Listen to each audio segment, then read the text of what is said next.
The famous Thornfield Concert Hall buzzed with excitement as 38-year-old Marcus Chen finished shining the brass pieces on the big stage.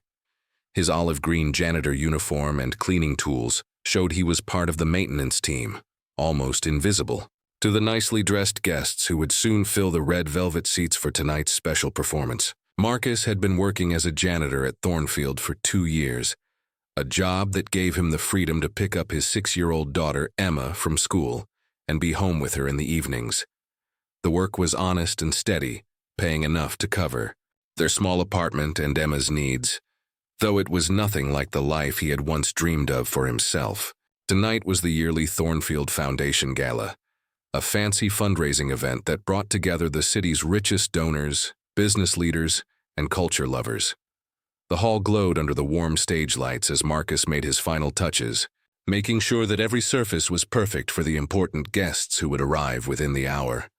As Marcus cleaned around the concert grand piano that sat in the center of the stage, he couldn't help but stop and look at the beautiful instrument. The Steinway's shiny black surface reflected the stage lights like a mirror, and Marcus felt the familiar pain of longing that he had learned to push down over the years. "Almost done there, Marcus?" called out James Wellington, the 52-year-old CEO of Wellington Industries and chairman of the Thornfield Foundation Board. Wellington wore a perfectly fitted black tuxedo and carried himself with the confident style of a man used to commanding attention in any room he entered. "Yes, sir, Mr. Wellington," Marcus replied, stepping back from the piano. "Everything should be ready for tonight's performance." Wellington walked toward the stage, checking his gold watch with the smooth manner of someone whose time was measured in millions of dollars. "Excellent. The conductor should be arriving shortly for his sound check." As Wellington spoke, several other board members and major donors began coming into the hall for the before-event reception. Marcus recognized many of them from his 2 years of working at the place. Giants of industry, famous artists, and society people whose names regularly appeared in the business and culture sections of the newspaper. "You know, Marcus," Wellington said, a hint of fun entering his voice as he pointed toward the piano, "I've always wondered if any of our staff have secret musical talents. Do you play at all?" Marcus felt his face warm slightly at the question. "A little, sir. Nothing professional." Wellington's eyebrows raised with interest. "Really? What kind? Things can you play?" Before Marcus could answer, Wellington had turned to speak to the growing crowd of beautifully dressed guests. "Ladies and gentlemen," he called out, his voice carrying easily through the perfectly designed hall. "I've just discovered that our cleaning staff member Marcus here claims to have some piano skills. What do you say we have a little fun before the real show begins?" A whisper of amused interest moved through the crowd. Marcus felt his stomach sink as he realized that Wellington was treating this as a joke, a bit of light fun to amuse the rich guests before the serious music began. "Mr. Wellington," Marcus said quietly, "I don't think that would be appropriate. I'm here to work, not to perform." "Nonsense," Wellington stated, clearly enjoying what he saw as harmless entertainment. "It's a gala after all. Everyone should add to the entertainment. Besides, how often do we get to hear what our maintenance staff can do with a $2 million piano?" The crowd laughed warmly at Wellington's comment, and Marcus could see that several people were already taking out their phones to record what they thought would be a funny moment. A working-class janitor trying to play classical music for an audience of culture experts. Marcus looked out at the sea of waiting faces, many wearing looks of patronizing amusement, and felt something change inside him. These people saw him as entertainment, a source of fun that would make for a good story at their next fancy party. They had no idea who he really was or what he had given up to be here in this janitor uniform. "What would you like me to play?" Marcus asked, his voice steady despite the racing of his heart. Wellington grinned and waved grandly toward the piano. "Surprise us. Play whatever you think will impress this distinguished crowd." Marcus walked slowly to the piano bench, his cleaning cloth still held in one hand. He set it carefully aside and sat down, adjusting the bench to the right height, with movements that were automatic after years of practice. His hands found their familiar place above the keys. And for a moment, Marcus allowed himself to remember who he had been before life had forced him to choose between his dreams and his duties as a father. Marcus began to play Chopin's Nocturne in E-flat major, Opus 9, No. 2. The first notes floated through the concert hall with a clarity and beauty that immediately changed the atmosphere from one of amused waiting to something close to reverence. Marcus's fingers moved across the keys with the smooth grace of someone who had spent countless hours perfecting his skill, bringing out every detail of Chopin's delicate and emotionally rich composition. As the piece continued, the crowd fell completely silent.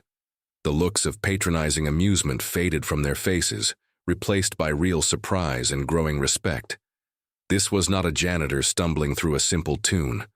This was a trained musician, performing one of the most loved pieces in the classical collection with professional skill and deep emotional understanding. Marcus lost himself in the music, feeling the familiar joy of artistic expression that he had denied himself for so long.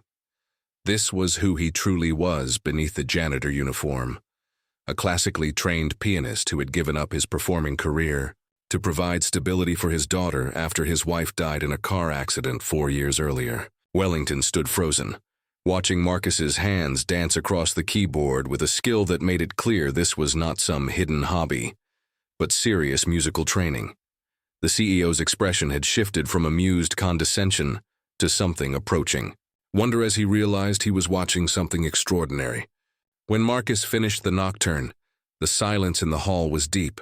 For a long moment no one moved or spoke, as if they were afraid that any sound might break the magic that had been created by the music. Then Wellington began to clap, slowly at first, then with increasing energy. The rest of the crowd followed, their applause building to a standing ovation that echoed through the concert hall, with real appreciation rather than polite duty. Marcus stood from the piano bench, his face red with the emotion of having shared his gift publicly for the first time in years. He looked out at the crowd of wealthy, powerful people who were now seeing him as something other than invisible service staff. "Marcus," Wellington said, walking toward the stage with an expression that held newfound respect. "That was absolutely extraordinary. Where did you learn to play like that?" "I graduated from the New England Conservatory 12 years ago," Marcus replied quietly. "I was building a career as a performance pianist when my wife died, and I became a single father. I needed steady income and reliable hours, so I took this job to make sure I could provide for my daughter."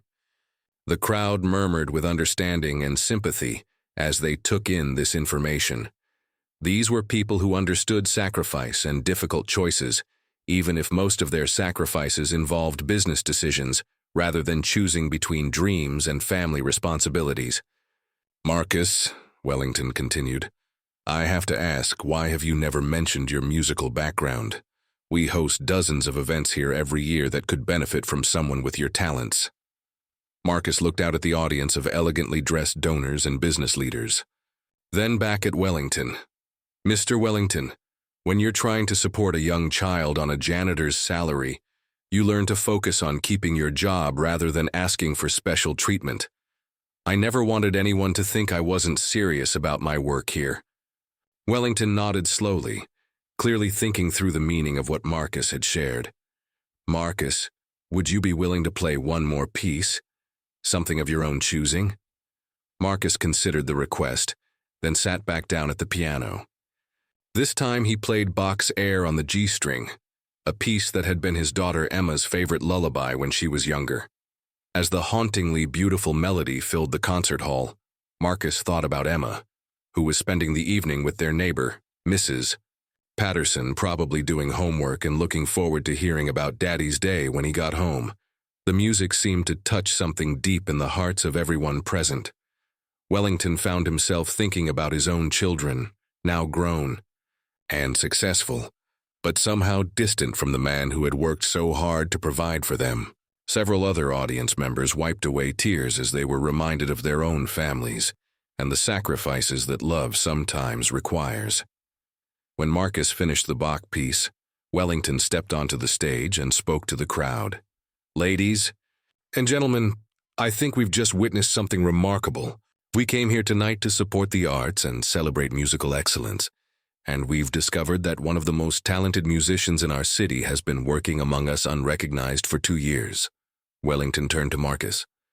Marcus, I would like to make you an offer.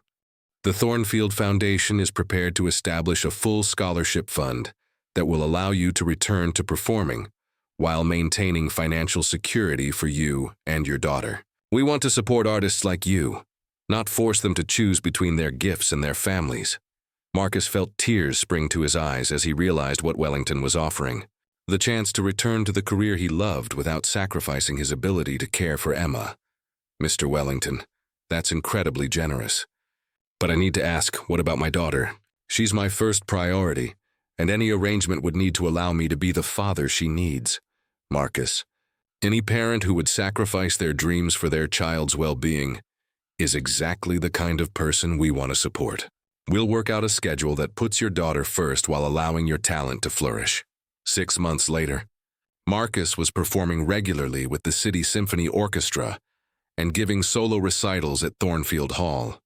Emma attended many of his performances, sitting in the front row with a proud smile as she watched her daddy share his gift with the world.